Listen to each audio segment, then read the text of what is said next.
नमस्ते। आज 11 अगस्त 2021 तदनुसार 27 श्रावण 2078 बुधबार। आज हामी माथिल्लो कोठाबाट हेर्नेछौँ। आजको शीर्षक छ मौनतामा। आज हामी परमेश्वरको वचन 2 तिमोथी 1:5 देखि 10 सम्म पाठ गर्नेछौँ।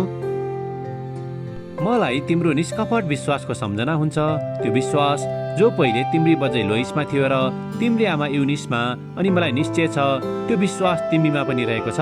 त्यसै कारण म तिमीलाई याद दिलाउँछु कि मैले तिमीमाथि हात राखिदिएर तिमीले पाएका परमेश्वरको वरदानलाई प्रज्वलित राख, किनभने परमेश्वरले हामीलाई डरको आत्मा होइन तर शक्ति, प्रेम र आत्मसंयमको आत्मा दिनुभएको छ। यस कारण हाम्रा प्रभुको गवाई दिन शर्म नमान, न त म उहाँको कैदीको तर परमेश्वरको शक्तिमा सुसमाचारको निम्ति दुःख भोगमा तिमी सहभागी हौ।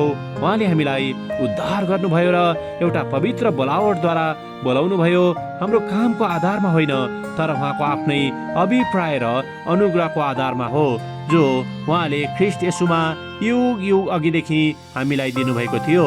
जुन अनुग्रह अब हाम्रा मुक्तिदाता ख्रिस्ट येशूको आगमनद्वारा प्रकट गर्नुभएको छ। उहाँले मृत्युलाई नाश गरेर जीवन र अविनाशलाई सुसमाचारद्वारा प्रकाशमा ल्याउनु भयो। आमेन। इब्रू 13:20 र 21 लेखिका यहाँ जोड दिनुहुन्छ। शान्तिका परमेश्वरले तिमीहरूलाई हरेक असल गुणले सिद्ध पारुन् र तिमीहरूले उहाँको इच्छा पूरा गर्न सक, जे परमेश्वरलाई मन पर्दो छ येशू ख्रिस्टद्वारा उहाँले तिमीहरूमा गरून्। आमेन। लेखिका आफ्नो अनुभव र विचारलाई यहाँ यसरी प्रस्तुत गर्नुहुन्छ।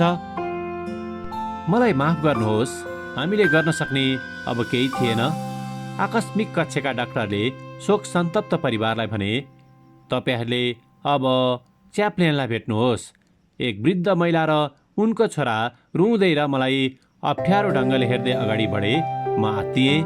त्यो बेलासम्म विद्यार्थीहरूको च्याप्लेन इन्चार्ज हुनु मेरो नियमित तालिका थियो।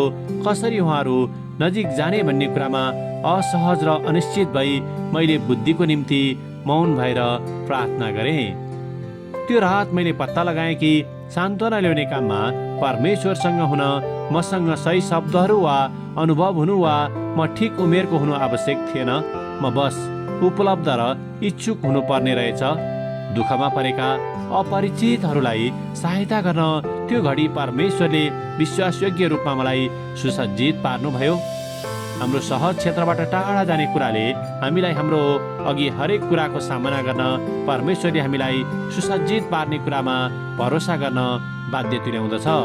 त्यो काम घरबार विहीनहरूको सेवा गर्ने पनि हुन सक्छ, एकल आमालाई वा वृद्ध छिमेकीलाई सहायता गर्नु वा दुःखमा परेका अपरिचित र मित्रहरूको नजिक जानु, जे पनि हुन सक्छ।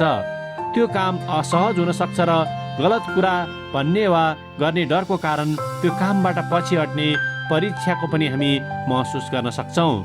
तर जब हामी बस उपस्थित हुन्छौँ, हामी अघिबाट नै काममा सक्रिय हुनुभएका परमेश्वरसँग सहभागी हुन्छौँ। आमेन।